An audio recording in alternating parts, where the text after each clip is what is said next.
اور آپ کی کنیت ابو محمد تھی. آپ کی اولاد میں سے کسی کا نام محمد نہیں تھا، لیکن اس کے باوجود آپ کی کنیت ابو محمد تھی. یہ آپ کا اللہ کے رسول صلی اللہ علیہ وسلم سے پیار تھا.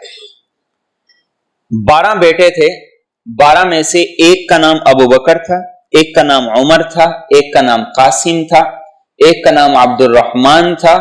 یہ ان کی محبت تھی صحابہ سے. یہ صحابہ سے محبت تھی. ابو بکر، عمر، عثمان، یہ سارے کے سارے تو کب سے دنیا سے چلے گئے، لیکن جب ان کی اولاد ہوئی تو انہوں نے اپنی اولاد کے نام ابو بکر اور عمر کے نام پہ رکھے. وہ کسی سے ڈرتے نہیں تھے، انہیں کسی سے خوف ڈر نہیں تھا. یہ کس لیے رکھے؟ تاکہ معاشرے کو، دنیا کو یہ بتایا جائے کہ صحابہ اور آل رسول الگ الگ نہیں. صحابہ اور آل رسول دو چیزیں نہیں ہیں. ان کی آپس میں محبتیں بھی، آپس میں ان کا پیار بھی ہے.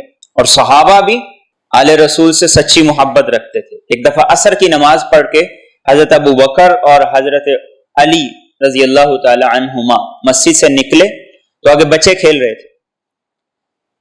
ابو بکر صدیق خلیفہ تھے تو ان بچوں میں حضرت حسن بھی کھیل رہے تھے. ابو بکر صدیق آگے بڑھے، حضرت حسن کو اٹھایا، کندھے پہ بٹھایا اور کہنے لگے کہ میرا باپ تجھ پہ قربان ہو، تیری شکل رسول اللہ سے تو ملتی ہے، علی سے نہیں ملتی.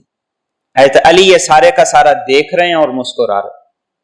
حضرت عمر فاروق رضی اللہ تعالیٰ عنہ نے اپنے دور میں جب وظائف مقرر کیے، فہرست میں سب سے اوپر بدری صحابہ کے ساتھ حضرت حسن و حسین کا نام شامل کیا. آپ کی تو عمر ہی بڑی تھوڑی تھی، لیکن اس کے باوجود سب سے اوپر ان کا نام شامل کیا. اور جتنا وظیفہ بدری صحابہ کو ملتا تھا ان کو دیا. یہ کیا تھی؟ یہ صحابہ کی آل رسول سے محبت تھی.